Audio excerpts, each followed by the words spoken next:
नमस्कार दोस्तों, मैं सचिन सिंह गौर आपका अपने YouTube मंच पे स्वागत करता हूं।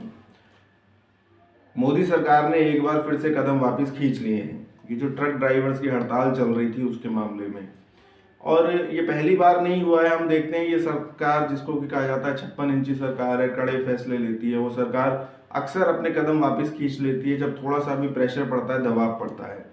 सबसे पहले हमने देखा कि ये सीएए कानून लेकर के आए और उसके खिलाफ जो प्रदर्शन शुरू हुए, जैसे शाहीन बाग में प्रदर्शन शुरू हुए, औरतें आई इकट्ठी होकर के वहाँ शाहीन बाग में बैठ गई और वो महीनों तक बैठी रहीं, 6 7 8 महीने तक बैठी रहीं, और उसके लिए उनके पास कोई परमिशन नहीं, तो वैसे ही बैठ गए थे। लोकतंत्र में प्रदर्शन करने का सबको अधिकार है, लेकिन उस प्रदर्शन का भी एक तरीका है। ऐसे ही नहीं है कि आप किसी भी रोड पे, किसी भी हाईवे पे, कहीं पर भी जहां मन करा बैठ गए और महीनों तक बैठे हुए हैं, सबको परेशान कर रहे हैं। उसके लिए आपको बकायदा परमिशंस लेनी पड़ती है कई अथॉरिटीज़ की। एक अलॉटेड जगह होती है, वहां पर आप प्रदर्शन कर सकते हैं। लेकिन इस सरकार में ये देखने को मिल रहा है ऐसा कुछ नहीं है। जहां जिसका मन आ रहा है वो प्रदर्शन कर रहा है। उसके बाद ये प्रदर्शन जो है बढ़ते बढ़ते सीलमपुरी पहुंचा, दंगे हुए, उस पर भी कोई बहुत कार्रवाई नहीं हुई।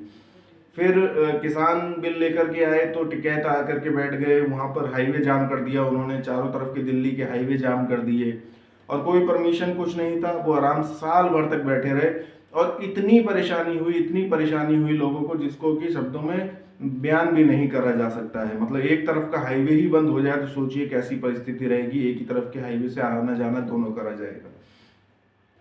इसी तरह से शाहीन बाग में जो औरतें बैठी थी उस रोड पर, वो रोड भी बहुत ज़्यादा बिजी थी। लगभग 10 लाख लोग डेली आना जाना वहाँ से करते थे। School vans, school buses, hospitals की गाड़ियाँ, कई हॉस्पिटल्स भी हैं उस सराउंडिंग में जहाँ पर वो औरतें बैठी हुई थी। तो मतलब इतनी ज़्यादा परेशानी थी कि जिसकी कोई हद नहीं है। लेकिन सरकार ने कोई कार्रवाई उन पर नहीं करी, उनको हटाया नहीं गया। यहाँ तक कि सुप्रीम कोर्ट ने भी उनके पक्ष में ही बोल दिया। तो मतलब ये लोकतंत्र नहीं है। लोकतंत्र में आप विरोध कर सकते हैं, लेकिन उसका भी एक संवैधानिक तरीका है। ऐसे ही नहीं है कि आप अराजकता फैलाएंगे। तो वो सीए कानून को लागू नहीं किया गया। फिर किसान बिल आया तो किसान बिल का जो प्रदर्शन किया गया, तो उसके बाद मोदी जी आए, हाथ जोड़ के बकायदा उन्होंने माफी मांग करके वो बिल वापस ले लिए। उसके बाद ये पहलवानों का कथा शुरू हो गई, उन्होंने धरना प्रदर्शन करने शुरू कर दिए। ब्रिजभूषण के ऊपर एफआईआर हुई, फिर चार्जशीट हुई, फिर हुआ कि हाई कोर्ट की निगरानी में ये जो है मतलब पैनल के इलेक्शंस होने चाहिए दोबारा। इलेक्शंस हुए, उन लोगों ने पार्टिसिपेट किया, वो बकायदा लोकतांत्रिक संवैधानिक तरीके से हार गए।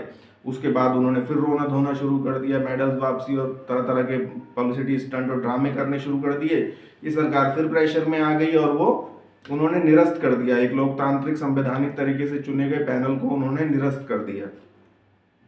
फिर ये ट्रक ड्राइवर्स वाला, जो ये ड्राइवर वाला कानून लेकर के आए, इसका विरोध शुरू हुआ तो इसे भी वापस ले लिया गया है, रोक दिया गया है अभी।